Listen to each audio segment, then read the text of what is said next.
des pages. Lanzarote, Michel Houellebecq. 3.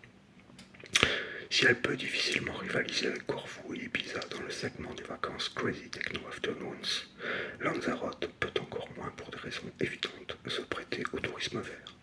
Une dernière carte aurait pu s'offrir à l'île, celle du tourisme culturel, dont sont friands de nombreux enseignants à la retraite et autres seniors milieu de gamme. Sur une île espagnole, on pourrait, à défaut de boîtes de nuit, s'attendre à rencontrer quelques vestiges, couvents, baroques, forteresses médiévales, etc. Malheureusement, l'ensemble de ces belles choses a été détruit entre 1730 et 1732 par une succession de tremblements de terre et d'éruptions volcaniques d'une violence inouïe. Donc pour le tourisme culturel, Tintin. Compte tenu de la faiblesse de ses atouts, il n'est guère surprenant de voir Lanzarote fréquentée par une population équivoque de retraités anglo-saxons flanqués de fantomatiques touristes norvégiens, dont l'unique raison d'être semble d'accréditer cette légende selon laquelle on aurait vu des gens se baigner en janvier.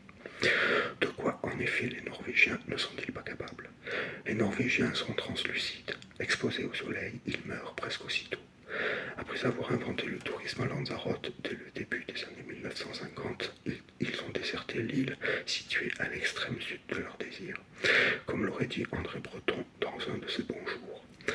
Les habitants en conservent un souvenir ému, ainsi qu'en témoignent certains menus aux lettres presque effacées par le temps, rédigés en langue norvégienne, placardés à l'entrée de restaurants le plus souvent déserts. Dans la suite de ce texte, on pourra s'abstenir de mentionner les Norvégiens. Il n'en va pas de même des Anglais, ni du problème général posé par les vacances des Anglais. Ce problème ne se pose nullement pour les Allemands, ils vont partout où il y a du soleil. Encore moins pour les Italiens, ils vont partout où il y a de belles fesses. Quant aux Français, n'en parlons pas.